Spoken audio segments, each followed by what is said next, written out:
ಚಂಪಾಸೃಷ್ಟಿಯೆಂದು ಜನ್ಮ ತಾಳಿ ಅನಂತನೆಂದು ನಾಮಕರಣ ಮಾಡಿಸಿಕೊಂಡು ಆದರ್ಶಪ್ರಾಯರಾಗಿ ಬಾಳಿ ಬದುಕಿದ ಪ್ರಾತಸ್ಮರಣೀಯರಾದ ಡಾಕ್ಟರ್ ಅನಂತ್ ನೀಲಕಂಠ್ ಪಟವರ್ಧನರು ಅನಂತದಲ್ಲಿ ಲೀನವಾಗಿ 18 ವರ್ಷಗಳಾಗಿವೆ. ಕರ್ಮಣ್ಯವಾಧಿಕಾರಸ್ಥೆ ಮಾ ಫಲೇಶು ಕದಾಚನ ಎಂದು ಭಗವಾನ್ ಶ್ರೀಕೃಷ್ಣ ಹೇಳಿದಂತೆ ಅಕ್ಷರಶಃ ಪಾಲಿಸಿದವರು ಡಾಕ್ಟರ್ ಅನಂತ್ ಪಟವರ್ಧನ್. ಜನರ ಪ್ರೀತಿಯ ಬಾಳೂರಾಯರು.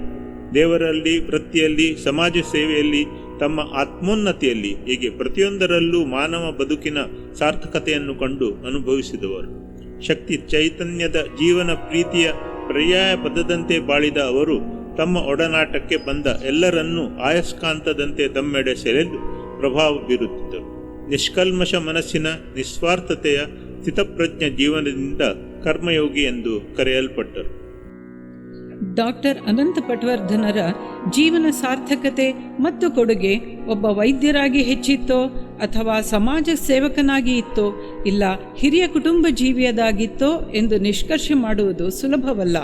ಏಕೆಂದರೆ ಪ್ರತಿಯೊಂದು ಪಾತ್ರವೂ ಸಮತೋಲಿತವಾಗಿ ಹಿರಿಮೆ ಮತ್ತು ಪರಿಪೂರ್ಣತೆಯಿಂದ ಕೂಡಿದ್ದಾಗಿತ್ತು. ಮುಂಬಯಿಯಲ್ಲಿ LCPS ಮಾಡಿ ನಂತರ ಪುಣೆಯ BJ ಮೆಡಿಕಲ್ ಕಾಲೇಜಿನಿಂದ MBBS ಪದವಿ ಪಡೆದು ಬಂದು 1953ರಲ್ಲಿ ವೈದ್ಯಕೀಯ ವೃತ್ತಿ ಪ್ರಾರಂಭ ಮಾಡಿದರು. ಸುಸೂತ್ರವಾದ ಹೆರಿಗೆ ದವಾಖಾನೆಗಳಿಲ್ಲದ ಆ ಕಾಲದಲ್ಲಿ ತಂದೆಯವರು ಕಟ್ಟಿಸಿದ್ದ ಧರ್ಮಶಾಲೆಯ ಕೋಣೆಗಳಲ್ಲೇ ಹೆರಿಗೆ ಮತ್ತು ವಾಸ್ತವ್ಯಕ್ಕೆ ಅನುವು ಮಾಡಿಕೊಟ್ಟರು. ರೋಗಿ ಗುಣವಾಗುವುದು ಮುಖ್ಯ, ಹಣವಲ್ಲ ಎಂಬ ಧೋರಣೆಯಿಂದ ಹಗಲು ഇരുಳೆನ್ನದೆ ಅವಿಶ್ರಾಂತವಾಗಿ ಸೇವೆ ನೀಡುತ್ತಿದ್ದರು. ಹಣ ಕೊಟ್ಟವರು ಕೊಡದೇ ಇದ್ದವರು ಎಲ್ಲರೂ ಒಂದೇ. ದಿನವಿಡೀ ದವಾಖಾನೆ ನಡೆಸುವುದರ ಜೊತೆಗೆ ಶಿರಸಿ, ಸಿದ್ದಾಪುರ ಮತ್ತು ಯಲ್ಲಾಪುರ ತಾಲೂಕುಗಳಲ್ಲಿನ ಹಳ್ಳಿಗಳಿಗೆ ರೋಗಿಗಳ ತಪಾಸಣೆಗೆ ತೆರಳುತ್ತಿದ್ದರು. ಅದೆಷ್ಟೋ ಬಾರಿ ಕಾಲುನಡಿಗೆಯಿಂದ ಸೈಕಲ್ ತುಳಿದು ತೆಪ್ಪ ಚಕ್ಕಡಿಯ ಮೇಲೆ ತೆರಳಿ ಉಪಚರಿಸುತ್ತಿದ್ದರು. Doctor Kalabhat, doctor GM Hegde, doctor Madhu Gokhale, doctor Shridhar Bhat Murur, doctor NR Hegde ಮುಂತಾದ ಅನೇಕ ಖ್ಯಾತ ವೈದ್ಯರು ಡಾಕ್ಟರ್ ಅನಂತ್ ಪಟವರ್ಧನರಿಂದ ಪರಿಣಿತಿ ಪಡೆದಿದ್ದಾರೆ. ಅಲೋಪಥಿ ಮತ್ತು ಆಯುರ್ವೇದ ಎರಡರಲ್ಲೂ ಜ್ಞಾನ ಮತ್ತು ಪರಿಣಿತಿ ಇದ್ದುದರಿಂದ ರೋಗಿಯ ಅವಶ್ಯಕತೆಗೆ ತಕ್ಕಂತೆ ಅವುಗಳ ಉಪಯೋಗವನ್ನು ಮಾಡುತ್ತಿದ್ದರು. ಈ ಕಾರಣದಿಂದಲೇ ಅವರನ್ನು ಸವ್ಯಸಾಚಿ ಎಂದು ಕರೆಯುತ್ತಿದ್ದರು. ಡಾಕ್ಟರ್ ಅನಂತ್ ಪಟವರ್ಧನರು ತಮ್ಮ ಸೇವೆಯನ್ನು ಎಂದೂ 4 ಗೋಡೆಗಳ ಕ್ಲಿನಿಕ್ಕಿಗೆ ಸೀಮಿತಗೊಳಿಸಲಿಲ್ಲ.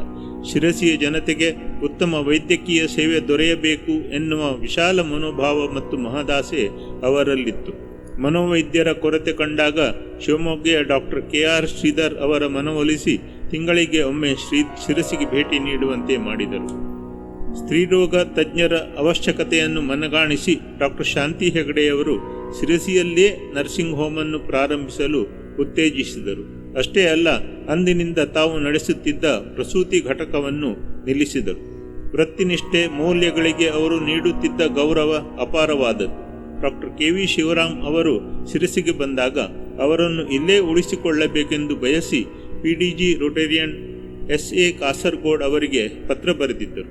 ವೈದ್ಯನಾದವನು ನಿರಂತರ ಜ್ಞಾನ ಗಳಿಸಬೇಕೆಂದು ಅನೇಕ ಪುಸ್ತಕಗಳನ್ನು, ಮಾಸಿಕಗಳನ್ನು, ಜರ್ನಲ್ಗಳನ್ನು ತರಿಸಿ ಓದುತ್ತಿದ್ದರು ಮತ್ತು ವಿಚಾರ ಸಂಕಿರಣಗಳಿಗೆ ಹೋಗುತ್ತಿದ್ದರು.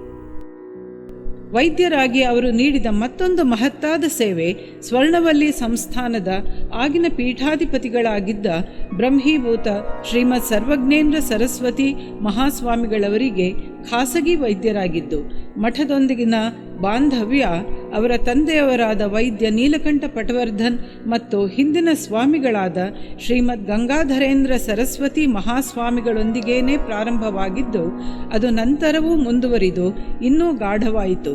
ಸ್ವಾಮಿಗಳವರ ಜೊತೆ ಅವರ ಸಂಬಂಧ ಎಷ್ಟು ಅನ್ಯೋನ್ಯವಾಗಿತ್ತೆಂದರೆ, ಸ್ವಾಮಿಗಳು ಅನಾರೋಗ್ಯಕ್ಕೀಡಾಗಿ ಮಣಿಪಾಲಕ್ಕೆ, ಹುಬ್ಬಳ್ಳಿಗೆ ಹೋದಾಗ ಅವರ ಜೊತೆಯಲ್ಲೇ ಹೋಗಿ ಉಳಿದಿದ್ದರು. ಸ್ವಾಮಿಗಳು ಡಾಕ್ಟರ್ ಅನಂತ್ ಪಟವರ್ಧನರನ್ನು ಧನ್ವಂತರಿ ಎಂದೇ ಕರೆಯುತ್ತಿದ್ದರು. ವೈದ್ಯೋ ನಾರಾಯಣೋ ಹರಿಹಿ ಎನ್ನುವುದು ನಿಜ ಎಂದು ತೋರಿಸಿಕೊಟ್ಟವರು ಡಾಕ್ಟರ್ ಪಟವರ್ಧನರು. ಅತ್ಯಂತ ಬಿಡುವಿಲ್ಲದ ವೈದ್ಯಕೀಯ ವೃತ್ತಿಯ ಜೊತೆಗೆ ಸಾಮಾಜಿಕ ರಂಗದಲ್ಲಿ ತೊಡಗಿಸಿಕೊಂಡು ಸದಾಕಾಲ ನೆನಪಿಡುವಂತಹ ಹೆಜ್ಜೆ ಗುರುತುಗಳನ್ನು ಮೂಡಿಸಿದವರು Seva Ratna doctor Ananth ಪಟವರ್ಧನರು. Rotary club ಸ್ಥಾಪನೆಯಾದಾಗ ಅದರ ಸದಸ್ಯರಾಗಿ, ನಂತರ ಲಯನ್ಸ್ ಕ್ಲಬ್ ಪ್ರಾರಂಭವಾದ 3 ವರ್ಷ ಅದರ ಸದಸ್ಯರಾಗಿ ಸೇರಿ ಕಾಲಕ್ರಮೇಣ ಅಧ್ಯಕ್ಷರಾಗಿ ಡೆಪ್ಯೂಟಿ ಡಿಸ್ಟ್ರಿಕ್ಟ್ ಗವರ್ನರ್ ಆದರು. ರೆಡ್ ಕ್ರಾಸ್ ಸಂಸ್ಥೆಯ ವೈಸ್ ಪೇಟ್ರನ್ ಆಗಿ, ಶಿರಸಿ IMA ಅಧ್ಯಕ್ಷರಾಗಿ, TSS ಆಸ್ಪತ್ರೆಯ ವೈದ್ಯಕೀಯ ಸಲಹಾ ಸಮಿತಿಯ ಸದಸ್ಯರಾಗಿದ್ದರು. ಅವರು ಶಿಕ್ಷಣ ಕ್ಷೇತ್ರದಲ್ಲಿ ನೀಡಿದ ಕೊಡುಗೆ ಅತ್ಯಮೂಲ್ಯವಾಗಿದ್ದವು. ಲಯನ್ಸ್ ಶಿಕ್ಷಣ ಸಂಸ್ಥೆಯ ಸ್ಥಾಪಕ ಅಧ್ಯಕ್ಷರಾಗಿ ಭದ್ರ ಬುನಾದಿಯನ್ನು ಹಾಕಿ ಅದರ ಆಧಾರ ಸ್ತಂಭವಾಗಿದ್ದರು.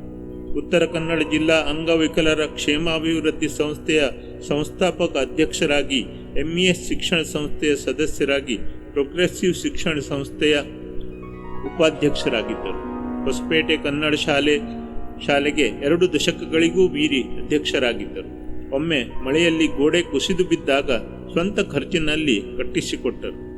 ರುದ್ರಭೂಮಿಯ ಅವಶ್ಯಕತೆಯನ್ನು ಕಂಡು ಅದನ್ನು ನಿರ್ಮಾಣ ಮಾಡಲು ಕಾರಣೀಭೂತರಾಗಿ ಆಡಳಿತ ಮಂಡಳಿಯ ಅಧ್ಯಕ್ಷರೂ ಆಗಿದ್ದರು. ನಾಡಿಗಲ್ಲಿಯ ಮಾರುತಿ ದೇವಳದ ವಿಶ್ವಸ್ತ ಮಂಡಳಿಯ ಅಧ್ಯಕ್ಷರಾಗಿ, ಮಾರುತಿ ವ್ಯಾಯಾಮ ಶಾಲಾ ಕಮಿಟಿಯ ಅಧ್ಯಕ್ಷರಾಗಿ, ಹೀಗೆ ಎಲ್ಲ ರಂಗದಲ್ಲೂ ಕಾಯ ವಾಚ ಮನಸ್ಸ ಸೇವೆಗೈದು ಅಪಾರವಾದ ದಾನವನ್ನು ದೇಣಿಗೆಯನ್ನು ನೀಡಿ ಡಾಕ್ಟರ್ ಅನಂತ್ ಪಟವರ್ಧನ್ರನ್ನು ಜನರು ಶಿರಸಿಯ ಅಭಿವೃದ್ಧಿಯ ಹರಿಕಾರ ಎಂದು ಕೊಂಡಾಡಿದರು. ಹೊರಗಿನ ಪ್ರಪಂಚದಲ್ಲಿ ಎಷ್ಟು ಆಸ್ಥೆಯಿಂದ ವ್ಯವಹರಿಸುತ್ತಿದ್ದರೋ ಅಷ್ಟೇ ಪ್ರೀತಿ, ವಿಶ್ವಾಸ, ಗೌರವದೊಂದಿಗೆ ಮನೆಯ ಸದಸ್ಯರೊಂದಿಗೆ ಬೆರೆತು ದೊಡ್ಡ ಕುಟುಂಬದ ಯಜಮಾನರಾಗಿದ್ದರು. ಅವರಿಂದ ಬದುಕು ಕಟ್ಟಿಕೊಂಡವರು ಹಲವರು.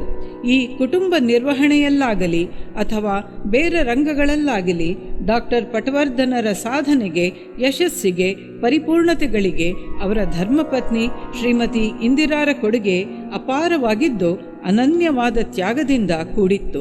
ಅದರ ಅರಿವು ಡಾಕ್ಟರಿಗೆ ಇದ್ದಿದ್ದು ತಮ್ಮ ಕೊನೆಯ 20 ವರ್ಷಗಳನ್ನು ಒಟ್ಟಿಗೆ ತುಂಬ ಅನ್ಯೋನ್ಯವಾಗಿ ಕಳೆದರು.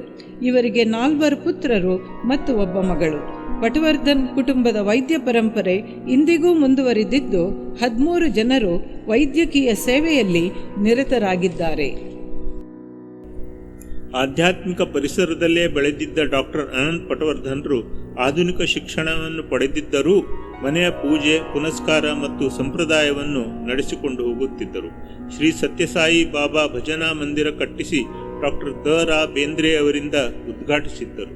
ಶ್ರೀ ರಾಮಚಂದ್ರ ಮಿಷನ್ನಿನ ಸಹಜ ಮಾರ್ಗದ ಅನುಯಾಯಿಯಾದ ನಂತರ ಅವರ ಆಧ್ಯಾತ್ಮಿಕ ಪಯಣ ಸಾಕಾರದಿಂದ ನಿರಾಕಾರ ತತ್ವದೆಡೆಗೆ ನಡೆಯಿತು. ತಮ್ಮ ಕೊನೆಯ ಕ್ಷಣದವರೆಗೂ ಧ್ಯಾನ ಜಪಗಳನ್ನು ಮಾಡುತ್ತಿದ್ದರು. ಶಾರೀರಿಕ ನೋವುಗಳನ್ನು ಬಾಹ್ಯ ಸಂಗತಿ ಎಂದು ಪರಿಗಣಿಸಿ ಅವಕ್ಕೆ ಯಾವ ಪ್ರಾಮುಖ್ಯತೆಯನ್ನೂ ನೀಡದೆ ಮನಸ್ಸಿನಿಂದ ಅದನ್ನು ತೆಗೆದುಹಾಕುವಷ್ಟು ನಿರಾಳತೆ, ಧೈರ್ಯ ಅವರಲ್ಲಿತ್ತು. ಅವರು ಪಡೆದ ಸನ್ಮಾನಗಳಲ್ಲಿ ಮುಖ್ಯವಾದವು ಸ್ವರ್ಣವಳ್ಳಿ ಸಂಸ್ಥಾನದಿಂದ ವೈದ್ಯ ವಿಶಾರದ ಗೌರವ, IMA ಕರ್ನಾಟಕ ಚಾಪ್ಟರ್ ನೀಡಿದ ಸನ್ಮಾನ, VS ಸೊಂದೆ ನೇತೃತ್ವದಲ್ಲಿ ನಾಗರಿಕ ಸನ್ಮಾನ, ಡಾಕ್ಟರ್ KB ಪವಾರ್ ಅಧ್ಯಕ್ಷತೆಯಲ್ಲಿ ಲಯನ್ಸ್ ಮತ್ತು ನಾಗರಿಕರಿಂದ ಸೇವಾ ರತ್ನ ಬಿರುದಿನ ಸನ್ಮಾನ ಮತ್ತು ಡಾಕ್ಟರ್ ಪಟವರ್ಧನ್ರು ಕಾಲವಾದ ಮೇಲೆ ಪಟವರ್ಧನ್ ಕುಟುಂಬದ ಸೇವೆಯನ್ನು ಗುರುತಿಸಿ ಈಗಿನ ಗುರುಗಳಾದ ಶ್ರೀಮದ್ ಗಂಗಾಧರೇಂದ್ರ ಸರಸ್ವತಿ ಸ್ವಾಮಿಗಳಿಂದ ಸನ್ಮಾನ. 2006 ಸೆಪ್ಟೆಂಬರ್ 27 ನವರಾತ್ರಿಯ ಲಲಿತಾ ಪಂಚಮಿ ದಿನವಾಗಿತ್ತು. ಊಟದ ನಂತರ ಮನೆಯ ಹಜಾರದಲ್ಲಿ ಎಲ್ಲರೂ ಸುತ್ತಲೂ ಕುಳಿತಿರುವಾಗ ಅತ್ಯಂತ ಸಹಜವಾಗಿ ಕುಳಿತಲ್ಲೇ ಕ್ಷಣಾರ್ಧದಲ್ಲಿ ದೇಹವನ್ನು ತೊರೆದರು. ಬದುಕಿದ್ದಾಗ ಇದ್ದ ಸಹಜತೆ ಉಸಿರು ನಿಲ್ಲಿಸುವಾಗಲೂ ಹಾಗೇ ಇದ್ದದ್ದು ಅವರ ಅಂತಃಸತ್ವವನ್ನು, ಆಧ್ಯಾತ್ಮಿಕ ಸಾಧನೆಯನ್ನು ಅನಾವರಣಗೊಳಿಸಿತ್ತು. ಡಾಕ್ಟರ್ ಅನಂತ್ ಪಟವರ್ಧನರ ನೆನಪಿನಲ್ಲಿ ಶಿರಸಿ IMA ಪ್ರತಿ ವರ್ಷ ಅವರ ಜನ್ಮದಿನವಾದ ಡಿಸೆಂಬರ್ 17ರಂದು ರಕ್ತದಾನ ಕಾರ್ಯಕ್ರಮವನ್ನು ನಿರಂತರವಾಗಿ ನಡೆಸಿಕೊಂಡು ಬರುತ್ತಿದೆ. ಡಾಕ್ಟರ್ AN ಪಟವರ್ಧನ್ ಫೌಂಡೇಶನ್ ಮೂಲಕ ಟ್ರಸ್ಟಿಗಳಾದ doctor GM Hegde, Shri Trivikram Patwardhan, doctor NR Hegde, doctor Mukund Patwardhan, Shri Shrikant Hegde ಮತ್ತು ಡಾಕ್ಟರ್ ರವಿಕಿರಣ್ ಪಟವರ್ಧನ್ ಅವರು ಸಮಾಜ ಸೇವೆಯನ್ನು ಮುಂದುವರಿಸುತ್ತಿದ್ದಾರೆ. ಕರ್ಮಯೋಗಿ ವೈದ್ಯರತ್ನ ಬಾಳೂರಾಯರು ಎಂಬ ಗ್ರಂಥವನ್ನು 2021ರಲ್ಲಿ ಬಿಡುಗಡೆ ಮಾಡಲಾಯಿತು. IMA ಶಿರಸಿಯ ಅನೇಕ ವೈದ್ಯರುಗಳು ಫೌಂಡೇಶನ್ ಜೊತೆ ಕೈಜೋಡಿಸಿದ್ದಾರೆ. ಅವರ ಸೇವೆಯನ್ನು ಫೌಂಡೇಶನ್ ಕೃತಜ್ಞತೆಯಿಂದ ಸ್ಮರಿಸುತ್ತದೆ. ಮಾನವನಾಗಿ ಹುಟ್ಟಿ ಮನುಷ್ಯತ್ವದಿಂದ ದೈವತ್ವಕ್ಕೇರಿ ಆದರ್ಶಪ್ರಾಯರಾಗಿ ಬಾಳಿ ಬದುಕಿದವರು ಕರ್ಮಯೋಗಿ, ಜ್ಞಾನಯೋಗಿ ಡಾಕ್ಟರ್ ಅನಂತ ನೀಲಕಂಠ ಪಟವರ್ಧನರು. ಅವರ ಹೆಜ್ಜೆ ಗುರುತುಗಳನ್ನು ಆಶ್ರಯಿಸಿ ಒಂದೆರಡು ಹೆಜ್ಜೆಗಳನ್ನಿಟ್ಟು ನಮ್ಮ ಜೀವನವನ್ನು ಸಾರ್ಥಕವಾಗಿ ಮಾಡುವ. ಅವರ ಜೀವನ ನಮಗೆ ದಾರಿದೀಪವಾಗಲಿ ಎಂದು ಕಳಕಳಿಯಿಂದ ಪ್ರಾರ್ಥಿಸುವ. ಶುಭಮಸ್ತು.